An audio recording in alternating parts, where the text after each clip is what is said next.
Good morning all of you. मेरा नाम है विवेक कुमार। स्वागत है आपका इंजीनियर्स स्टडी जोन में। हम लोग देख रहे थे पार्ट 1 देखे थे, यूनिट नंबर 5 का 1 2 3 4 देख लिए थे।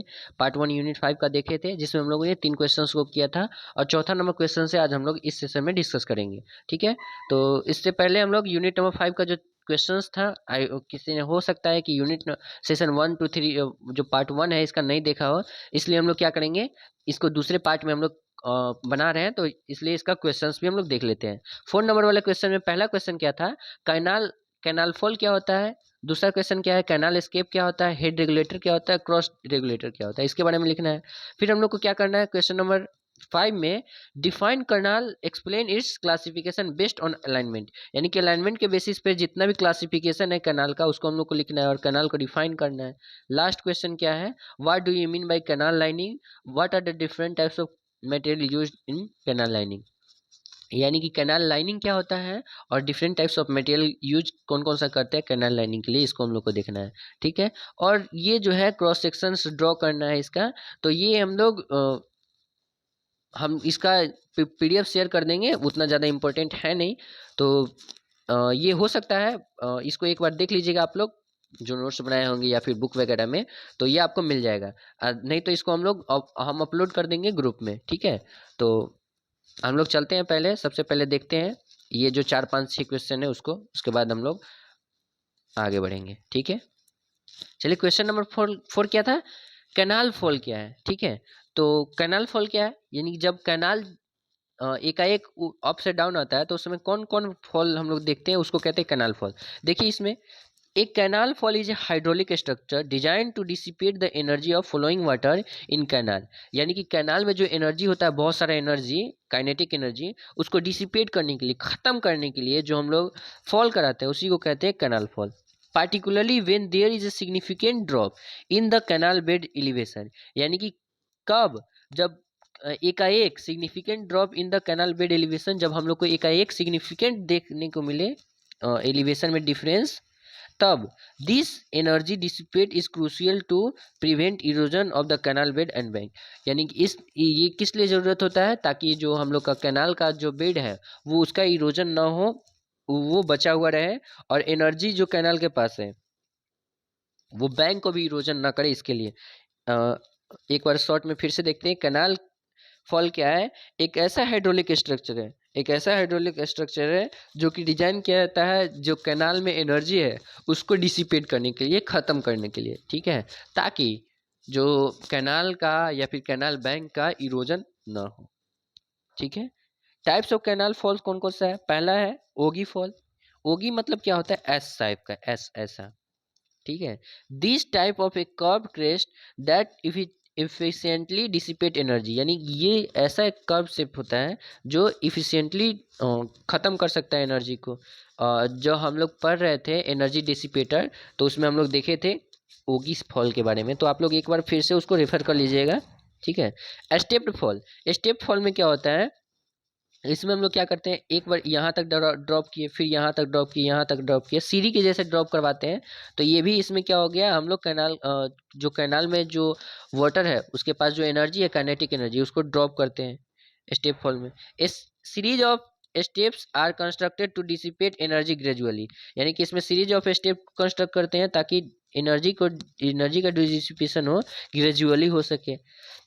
वर्टिकल ड्रॉप फॉल, अब इस जब डायरेक्ट वर्टिकली ड्रॉप करेगा वाटर, उस समय कौन सा लगता है, a simple vertical drop suitable for a small drop, यानी कि जब हाइट छोटा रहता है तब हम लोग धीरे से नीचे गिरा देते हैं, तो उसको कहते हैं वर्टिकल ड्रॉप। ठीक है,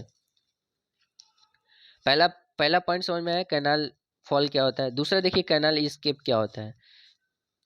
ठीक है, दूसरा जो डिफाइन करना था उसके बारे में, दूसरा B point, canal escape is a structure design to divert excess water from a canal into a natural water source और ड्रेनेज चैनल, यानी कि मान लीजिए कि वाटर ज़्यादा हो गया कैनाल में, अगर मान लीजिए कि कैनाल हम लोग कंस्ट्रक्ट कर रहे हैं, तो कैनाल में, सॉरी ये कैनाल था, इसमें हम लोग को वाटर का लेवल हाई हो गया, तब हम लोग क्या करते हैं, वाटर को स्केप कर देते हैं उस कैनाल से, तो इसलिए यहाँ पे लिखा है canal escape is a structure design to divert excess water को डाइवर्ट करने के लिए from the canal, from a canal into a natural water course of a drainage channel, यानी कि कोई भी एक ड्रेनेज चैनल में या फिर वाटर सोर्स में हम लोग पानी को भेज देते हैं, इसी को कैनाल एस्केप कहते हैं। ठीक है, this water is crucial during the flood event, यानी कि ये वाटर कब क्रूशियल होता है, दिस इज क्रूशियल, यानी कि जब ये कैनाल एस्केप का जनरली प्रयोग कब करते हैं, फ्लड के दौरान। अगर मान लीजिए कि कैनाल एस्केप नहीं रहेगा तो कैनाल के ऊपर से पानी बहेगा, और कैनाल के ऊपर से जब पानी बहेगा तो उसका इरोजन होगा, साइड का इरोजन होगा, साइड वॉल का, और ऊपर का क्रेस्ट का इरोजन होगा। तो इरोजन होने से वो कैनाल खत्म हो जाएगा, तो फिर से एक बार फिर से कैनाल को कंस्ट्रक्ट करना होगा, इसीलिए हम लोग कैनाल एस्केप बना के रखते हैं। ठीक है, फ्लड इवेंट और when the canal is carrying more water than it is handled. ठीक है, तब जब कैनाल में ज़्यादा फ्लड आ गया या फिर ज़्यादा वाटर के साथ डील करना है, तब हम लोग कैनाल एस्केप का प्रयोग करते हैं। साइड एस्केप और बॉटम एस्केप, दो तरह का एस्केप होता है। हम लोग जब साइड से निकालेंगे, कैनाल के जो ये कैनाल है इसके साइड से जब निकाल देंगे तो उसको कहेंगे साइड एस्केप, और इसके नीचे एक गड्ढा बनाकर और इसके नीचे से निकालेंगे तो उसको कहेंगे बॉटम एस्केप। देखिए, साइड एस्केप क्या होता है, water is diverted sideway into a natural drain, यानी कि साइडवे से और नेचुरल ड्रेन के साइडवे से हम लोग एस्केप करेंगे। और बॉटम एस्केप क्या होता है, water is release through a opening at the bottom of the canal, यानी कैनाल के नीचे हम लोग एक बॉटम में होल बना देंगे और उधर से हम लोग डाइवर्ट कर लेंगे वाटर को, तो उसको कहेंगे हम लोग canal escape, bottom canal escape. Head regulator क्या होता है, देखिए हेड रेगुलेटर क्या होता है, जो कैनाल के गेट पर बनाया जाता है। जैसे मान लीजिए कि ये हम लोग क्या कंस्ट्रक्ट किए, ये रिवर था, रिवर में हम लोग कंस्ट्रक्ट कर लिए वियर या बैराज। वियर या बैराज कंस्ट्रक्ट करने के बाद हम लोग यहाँ से क्या कंस्ट्रक्ट करेंगे, कैनाल। यहाँ से क्या कंस्ट्रक्ट करेंगे, कैनाल। यहाँ से हम लोग कैनाल कंस्ट्रक्ट कर लिए, ये कैनाल है, ये रिवर था, ये वियर है, वियर या बैराज है। इधर से जब वाटर जाएगा तो इसको गेट हम लोग यहाँ पे लगा के रखते हैं, इसको कहते हैं हेड रेगुलेटर। ठीक है, a head regulator is gradual hydraulic structure. Head regulator क्या है, एक हाइड्रोलिक स्ट्रक्चर। हाइड्रोलिक स्ट्रक्चर किसको कहते हैं, जो वाटर में बनाया जाता है उसको हाइड्रोलिक स्ट्रक्चर कहते हैं। हाइड्रोलिक स्ट्रक्चर किसको कहेंगे, जो वाटर में बनाया जाएगा। Use to control the flow of water into a canal, control the flow of water. Head regulator का यूज किस लिए किया जाता है, हेड रेगुलेटर का यूज किस लिए किया जाता है, control the flow of water into a canal, यानी कि कितना हम लोग को फ्लो करवाना है कैनाल में, इसको कंट्रोल करने के लिए हम लोग यूज करते हैं, हेड रेगुलेटर बनाते हैं। It regulates the water level and discharge rate, यानी कि वाटर लेवल कितना होना चाहिए कैनाल में और डिस्चार्ज रेट कितना होना चाहिए कैनाल में, इसको कौन डिसाइड करता है, head regulator. Ensuring a steady supply of water to the canal, यानी कि हमेशा कॉन्स्टेंटली सप्लाई हो सके कैनाल में, इसका हम लोग खास ध्यान रखते हैं। की component of A head regulator, head regulator का की कंपोनेंट क्या क्या होता है, पहला होता है गेट्स, दूसरा होता है अंडर स्लोस और side स्लोस।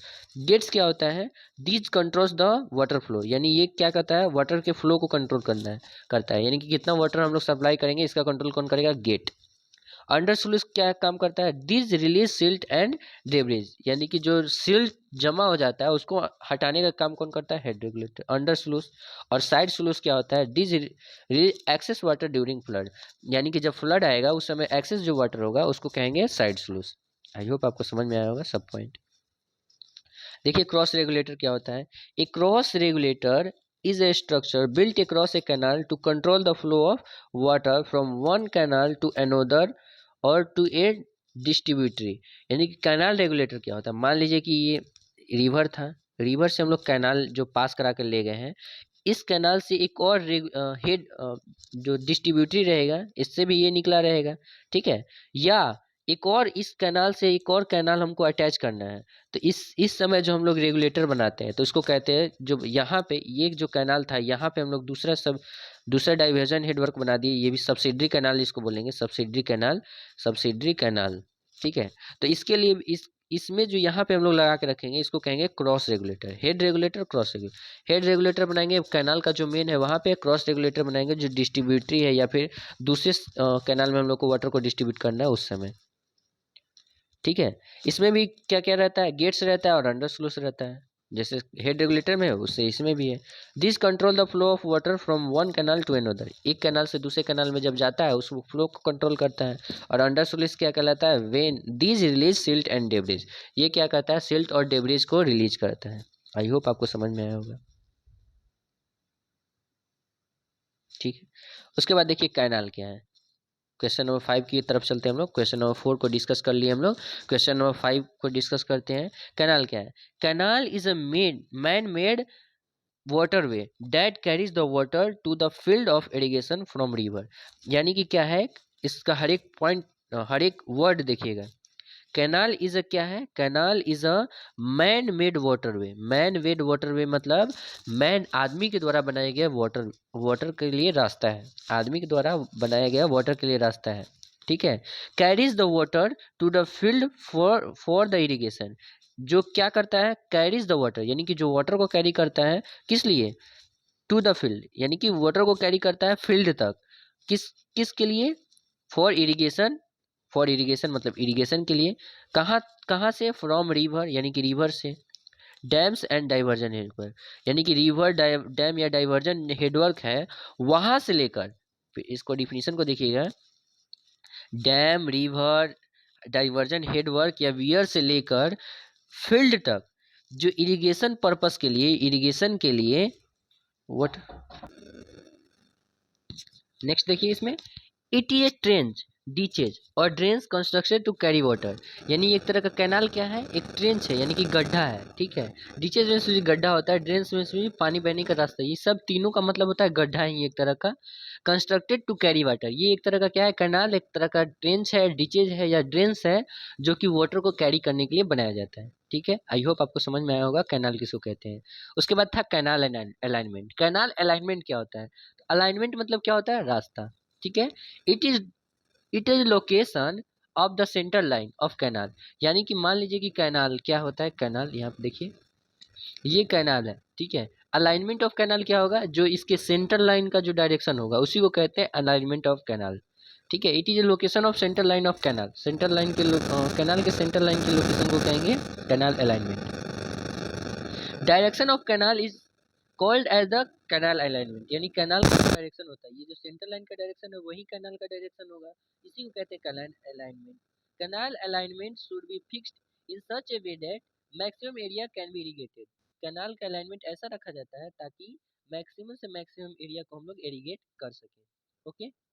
Canal length should be kept small as head loss is less and this loss of less loss of discharge. यानी कि जो कैनाल का लेंथ है, क्या रखा जाता है? कैनाल का लेंथ स्मॉल रखा जाता है ताकि हेड लॉस कम हो। जितना लेंथ कम रहेगा कैनाल का, उतना कम सॉइल के कांटेक्ट में आएगा वो, और जितना कम सॉइल के कांटेक्ट में आएगा उतना हेड लॉस कम होगा, और डिस्चार्ज का लॉस भी कम होगा, यानी कि डिस्चार्ज मैक्सिमम मिलेगा, okay.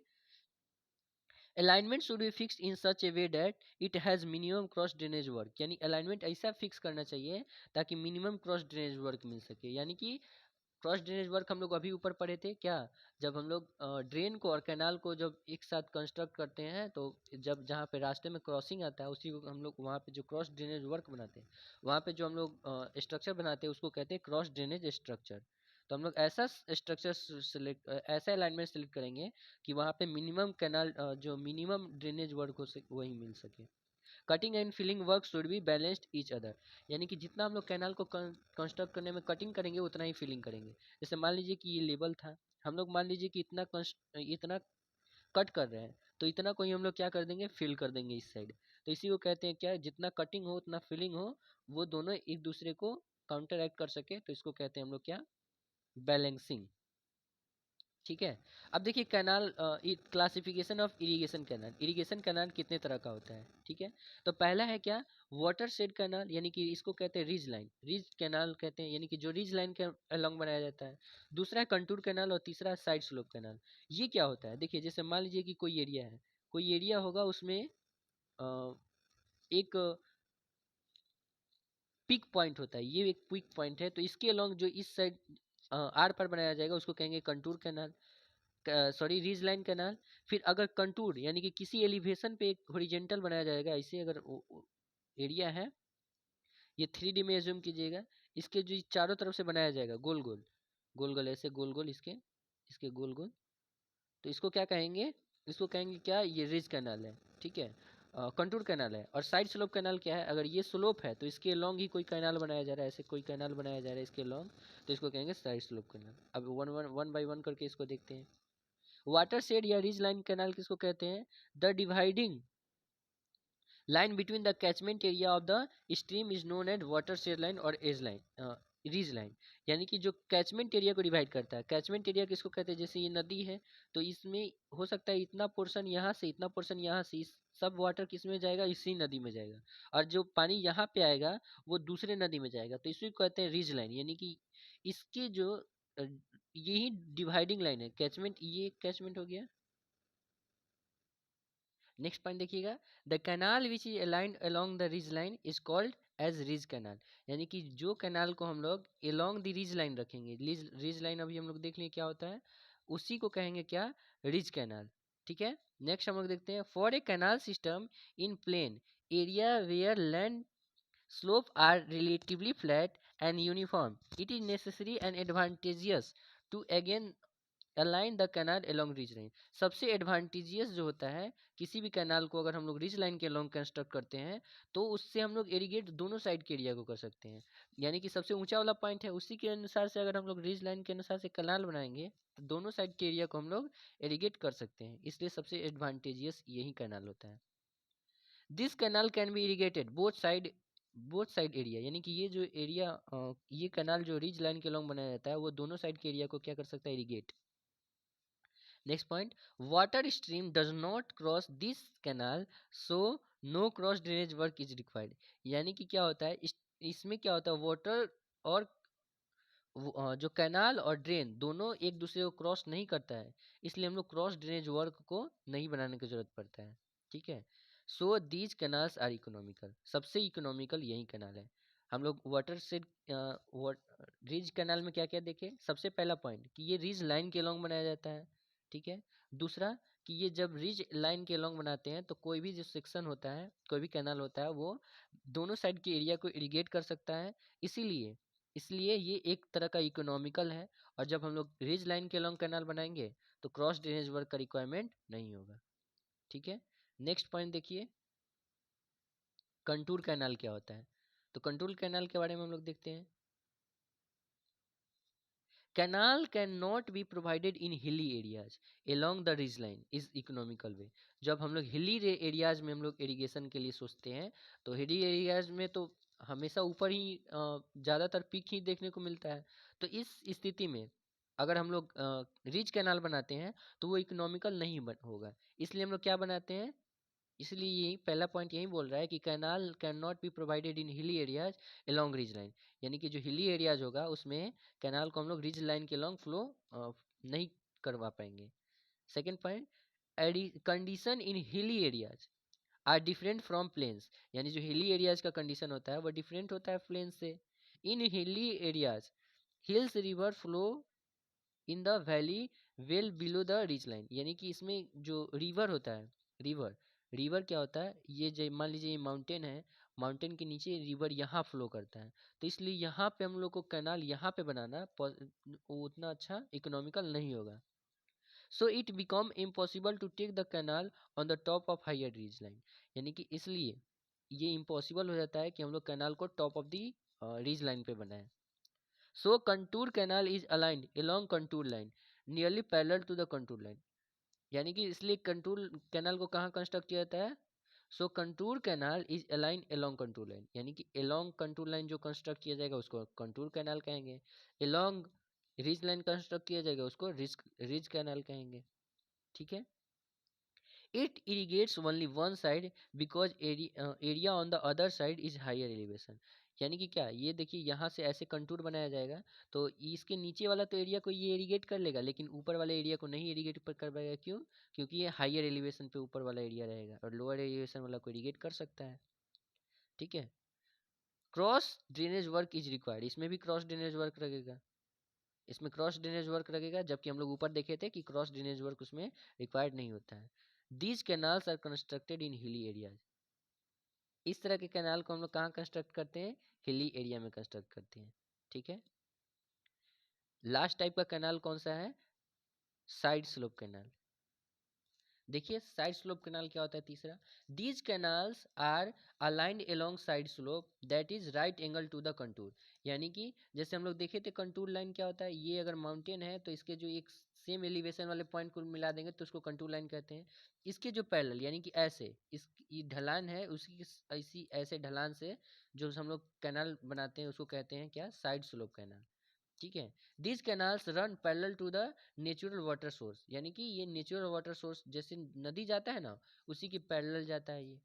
No need to provide cross drainage work, इसमें भी क्रॉस ड्रेनेज वर्क रिक्वायर्ड नहीं होता है। अगर क्वेश्चन में पूछा जाता है कि कौन सा ऐसा कैनाल है जिसमें क्रॉस ड्रेनेज वर्क रिक्वायर्ड होता है, तो वो एक ही कैनाल है जो कंटूर कैनाल है। ठीक है, अगर दो कैनाल हम लोग देखें जैसे रिज लाइन कैनाल और साइड स्लोप कैनाल, तो इसमें क्रॉस ड्रेनेज वर्क का रिक्वायरमेंट नहीं होता है। ठीक है, अब देखिए classification based on the capacity and discharge, यानी कि कैनाल का कैपेसिटी और डिस्चार्ज के बेसिस पे हम लोग क्लासीफाई कैसे कर सकते हैं। सबसे ज़्यादा मेन कैनाल में सबसे ज़्यादा वाटर रहेगा, उसके बाद उसका ब्रांच कैनाल में उससे कम वाटर, उसके बाद मेजर डिस्ट्रीब्यूटरी, उसके बाद माइनर डिस्ट्रीब्यूटरी, फिर वाटर कोर्स। ठीक है, 5 होता है। पहले देखिए main canal, branch canal, major distributary, minor distributary, water course और फील्ड चैनल। इसमें मतलब मेन जो पानी रिवर से निकालते हैं उसको मेन कैनाल बोलते हैं, जो कैनाल से जुड़ा रहता है उसको ब्रांच कैनाल बोलते हैं, और जो कैनाल से मेन जो ब्रांच कैनाल से जो मेन रहता है उसको मेजर, और जो पतला पतला रहता है उसको माइनर, और जब ये दोनों से निकला रहता है मेजर कैनाल से और माइनर कैनाल से उसको बोलते हैं वाटर कोर्स या फील्ड चैनल, चैनल बोलते हैं जिसको। ठीक है, देखिए इसको वन बाई वन करके देखते हैं। यहाँ पे दिखा दिया गया इसका डायग्राम, ये डायग्राम शो करने से आपको बहुत अच्छा नंबर मिल जाएगा। ठीक है, मेन कैनाल क्या होता है, तो मेन इसके बारे में एक एक पॉइंट आपको याद रखना है, पूरा इसको डिटेल में पढ़ने का कोई ज़रूरत नहीं है। सबसे पहला पॉइंट क्या है मेन चैनल के बारे में, मेन कैनाल कैनाल किससे जुड़ा रहता है, जो रिवर वगैरह है उससे जुड़ा रहता है। ये रिवर से जो जुड़ा रहेगा उसको मेन कैनाल कहेगा, जैसे ये वाला है मेन कैनाल, ये वाला क्या है मेन कैनाल, क्यों, क्योंकि ये रिवर से जुड़ा हुआ है। फिर ब्रांच कैनाल किसको कहेंगे, जो मेन चैनल से जुड़ा रहेगा उसको ब्रांच कैनाल कहेंगे। और मेजर डिस्ट्रीब्यूटर किसको कहेंगे, जो मेन मेजर डिस्ट्रीब्यूटर किससे मेन कैनाल से भी जुड़ा रह सकता है और ब्रांच कैनाल से भी जुड़ा रह सकता है। ठीक है, और जो वाटर कोर्स होगा वो मेजर डिस्ट्रीब्यूटरी से जुड़ा जुड़ा रह सकता है या माइनर डिस्ट्रीब्यूटरी से जुड़ा रह सकता है, और माइनर डिस्ट्रीब्यूटरी से जो निकले रहेगा उसको कहेंगे वाटर कोर्स। ठीक है, तो आप ये आई होप ये डायग्राम बना लीजिएगा। कैसे बनाइएगा, ये रिवर दिखा दीजिएगा, ये रिवर है और विदित कम होता जाएगा, ये इतना मोटा बना है तो इससे कम मोटा बनाएंगे इसका कैनाल, मेन कैनाल, उससे कम मोटा बनाएंगे फिर हम लोग क्या, डिस्ट्रीब्यूटरी कैनाल, ब्रांच कैनाल जिसको बोल रहे हैं। ब्रांच कैनाल के बाद इससे थोड़ा सा पतला बनाएंगे क्या, मेजर डिस्ट्रीब्यूटरी, इससे थोड़ा सा पतला बनाएंगे माइनर डिस्ट्रीब्यूटरी, और इससे जो पतला बनाएंगे एकदम पतला बना देंगे इसको बनेंगे चैनल। ठीक है, वाटर कोर्स लाइन। और इसको वन बाय वन करके आप लोग पढ़ लीजिएगा, वो उतना ज़्यादा कॉम्प्लिकेटेड नहीं है। ठीक है, हम लोग एक तरह का क्लासिफिकेशन देख लिए, ये काफ़ी हो गया हम लोग के लिए। लास्ट क्वेश्चन नंबर 6 देखिएगा, कैनाल लाइनिंग के बारे में। कैनाल लाइनिंग क्या होता है, तो ये वीवीआई क्वेश्चंस वाले में से एक क्वेश्चन है। The earthen source of canal is lined with a stable lining surface such as concrete, stone, tiles, asphalt, etc. देखिए मान लीजिए कि हम लोग ये कैनाल का क्रॉस सेक्शन ड्रॉ कर लेते हैं, इस तरह का कैनाल है, तो नीचे हम लोग का मिट्टी है, तो हम लोग क्या चाहते हैं क्या कि पानी का लॉस हो जाए, पानी इसके नीचे परकुलेट करके चला जाए। तो ऐसा अगर नहीं चाहते हैं तो हम लोग क्या करते हैं, इधर साइड कंक्रीटिंग कर देते हैं, इधर साइड कंक्रीटिंग कर देते हैं, इधर साइड कंक्रीटिंग कर देते हैं, या फिर प्लास्टरिंग भी करते हैं, बहुत सारे टाइप्स होता है। तो इसी को हम लोग क्या कहते हैं, जो कैनाल से वाटर को लॉस होने से बचाने के लिए जो हम लोग लाइनिंग करते हैं उसी को कहते हैं कैनाल लाइनिंग। ठीक है, देखिए the earthen surface of canal is lined, जो अर्थन सरफेस होता है यानी कि जो मिट्टी का सरफेस होता है कैनाल का, उसको हम लोग लाइनिंग कर देते हैं किससे, स्टेबल या इनएडरेबल यानी कि जिसका कटाव ना हो सके, लाइनिंग सरफेस से कर देते हैं, जैसे कंक्रीट हो सकता है, स्टोन हो सकता है, टाइल्स हो सकता है, एसफाल्ट हो सकता है, इस सब से हम लोग क्या कर देते हैं, लाइनिंग कर देते हैं। ठीक है, by the types of lining used, the seepage losses can be reduced to 2 to 5% of their original value, यानी कि 2 से 5% तक जितना लॉस हो रहा था उसको हम लोग रिड्यूस कर सकते हैं लाइनिंग के थ्रू। ठीक है, ये ऑब्जेक्टिव में पूछा जाता है कि हम लोग अगर कैनाल को लाइनिंग कर देंगे तो वाटर का लॉस कितना परसेंट तक रिड्यूस हो जाएगा, तो 2 से 5%। ठीक है, और इसका थिकनेस भी पूछा जाता है, generally 2.5 to 15 centimetre thick, layer of lining material is provided, मतलब ये लाइनिंग कर रहे हैं हम लोग, चैनल है तो 15 सेंटीमीटर तक यूज कर सकते हैं। इतना डेप्थ कितना होगा, 15 सेंटीमीटर, 2.5 से 15 सेंटीमीटर तक। पर्पस ऑफ लाइनिंग क्या है, तो पहला पर्पस क्या है, when water flows through the canal there losses of water due to seepage, यानी कि जो कैनाल से जब पानी फ्लो होता है तो उसमें क्या होता है, वाटर का लॉस होता है। हम लोग चाहते हैं कि वाटर का लॉस ना हो, इसलिए हम लोग क्या करते हैं, लाइनिंग करते हैं। पहला, due to this farmers not get the required amount of water which में affected the yield of crop, यानी कि इसके वजह से, वाटर का लॉस होने की वजह से फार्मर्स जितना वाटर चाहिए उतना वाटर नहीं मिल पाता है, जिससे जो क्रॉप का यील्ड होता है उस पर इफेक्ट पड़ता है। So to minimise the water losses canal lining is done, इसलिए हम लोग जब वाटर का लॉसेस मिनिमाइज करना चाहते हैं तो कैनाल का लाइनिंग कर देते हैं। टाइप्स ऑफ लाइनिंग या मटेरियल सरफेस, यानी कि लाइनिंग का कौन कौन सा टाइप है, ठीक है। तो ये इसका एडवांटेज है, डिसएडवांटेज पढ़ने से कोई फ़ायदा नहीं है। आप लोग एक बार एडवांटेजेज और डिसएडवांटेज देख लीजिएगा कौन कौन सा लाइन होता है। तो देखिए, पहला है कंक्रीट और लाइम, लाइम कंक्रीट, यानी कंक्रीट का बना, सीमेंट कंक्रीट से बना होगा या लाइम कंक्रीट से बना होगा। दूसरा क्या है, दूसरा है सीमेंट मोटार, यानी कि जो मोटार से बना रहेगा। तीसरा क्या है, स्टोन मैशनरी, जो स्टोन मैशनरी का बना रहेगा। ब्रिक से बना रहेगा उसको ब्रिक लाइनिंग कहेंगे, ठीक है। और लास्ट बच जाता है एस्फाल्ट लाइनिंग, ठीक है। तो 5 तरह का हम लोग लाइनिंग पढ़ेंगे आज, देख लेते हैं वन बाय वन करके। पहला है सीमेंट और लाइम कंक्रीट, यानी कि कंक्रीट का बना होगा। Lining done by concrete is called concrete lining, यानी कंक्रीट के थ्रू लाइनिंग करेंगे तो उसको कंक्रीट लाइनिंग कहेंगे। It reduces the seepage by a large amount, यानी कि जब हम लोग कंक्रीट से लाइनिंग कर देंगे तो सीपेज बहुत हद तक कम हो जाएगा। It is a strong and durable, यानी कि ये लाइनिंग क्या होता है, स्ट्रॉन्ग, मजबूत होता है। कंक्रीट का करते हम लोग क्यों है, मजबूती के लिए। It is suitable for all types of canal, यानी कि कोई भी कैनाल हो उसके लिए सुटेबल होता है। डिसएडवांटेजेस इसका देखेंगे, इनिशियल कॉस्ट हाई होगा क्योंकि हम लोग कंक्रीटिंग कर रहे हैं, कंक्रीटिंग में मटेरियल का कॉस्ट बहुत ज़्यादा होता है। Cracks can develop due to temperature variation, अगर वेरिएशन टेम्परेचर में रहेगा तो क्रैक्स डेवलप हो सकता है। तो ये हो गया सीमेंट लाइम के बारे में। दूसरा है कंक्रीट के बारे में, लाइम या फिर जो भी कंक्रीट है, सीमेंट कंक्रीट, उसके बारे में। दूसरा है मोटार के थ्रू, मोटार मतलब जैसे प्लास्टिंग जिस मटेरियल से करते हैं सीमेंट और सैंड से, उसके through. Mortar made up of cement sand water and mixture is use for lining purpose, यानी कि हम लोग क्या करेंगे, cement sand water and mixture का यूज करके जब लाइनिंग करेंगे तो उसको कहेंगे cement mortar lining. It reduces the seepage losses by high amount by making its hydraulic effect efficient, मतलब जब हम लोग इससे लाइनिंग कर देंगे तो इससे क्या हो जाएगा, हाईली जो वाटर लॉस हो रहा था वो रिड्यूस हो जाएगा।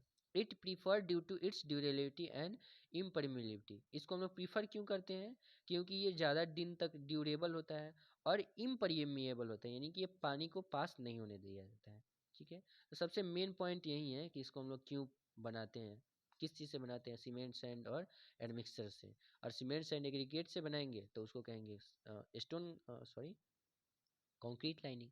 स्टोन मैशनरी लाइनिंग किसको कहते हैं, where stones are available in large quantity, जहाँ पे स्टोन लार्ज क्वांटिटी में अवेलेबल होगा, this type of lining is preferred, तब उस स्थिति में लोग क्या करेंगे, स्टोन मैशनरी का यूज करेंगे, यानी स्टोन का यूज करेंगे लाइनिंग करने के लिए। Plastering is done over the stone layer to make the smooth and proper surface, यानी कि हम लोग जब लाइनिंग कर देते हैं, देखिए यहाँ पे कैनाल है, यहाँ पे हम लोग स्टोन को बिछा देंगे, स्टोन को बिछा देंगे तो पानी इसके अंदर सिप कर जाएगा फिर भी, तो इसीलिए हम लोग इस थोड़ा सा एक लेयर इसका प्लास्टिंग भी कर देते हैं, तो इसको कहते हैं stone masonry lining. Okay, I hope आपको समझ में आया होगा। ब्रिक लाइनिंग किसको कहते हैं, तो देखिए चौथा point, brick are used in this lining, यानी कि इस लाइनिंग में हम लोग किसका यूज करते हैं, मेनली ब्रिक का यूज करते हैं। Brick are properly placed and plastering is done to get a proper surface, यानी कि ब्रिक को हम लोग क्या करते हैं, प्रॉपरली प्लेस कर देते हैं। जैसे मान लीजिए कि ये लाइनिंग है, इसमें क्या करेंगे, ब्रिक को प्लेस कर देंगे, ब्रिक को प्लेस कर देंगे और इसके ऊपर से क्या करेंगे, प्लास्टरिंग कर देंगे, इसके ऊपर से क्या करेंगे, प्लास्टरिंग कर देंगे। It is economical and reduce the seepage but is not effective for as concrete lining, यानी कि ये तो इकोनॉमिकल है क्योंकि ब्रिक मशीनरी बनाने में कम खर्चा लगेगा कंक्रीटिंग से, और लेकिन ज़्यादा उतना इफेक्टिव नहीं होगा जितना कंक्रीट लाइनिंग इफेक्टिव होता है, ठीक है। लास्ट हम लोग का एस्फाल्ट लाइनिंग, ठीक है। तो इसका बहुत सारे डिसएडवांटेजेस पूछता है इसका एस्फाल्ट लाइनिंग का, तो देखिए इसका, asphalt concrete is used for canal lining, जो एस्फाल्ट कंक्रीट होता है यूज करते हैं, देखिए जो रोड बनाया जाता है उसमें हम लोग बिटुमिन टार का यूज करते हैं ना, वैसे ही एस्फाल्ट एक मटेरियल होता है जिसका यूज करते हैं हम लोग लाइनिंग के लिए।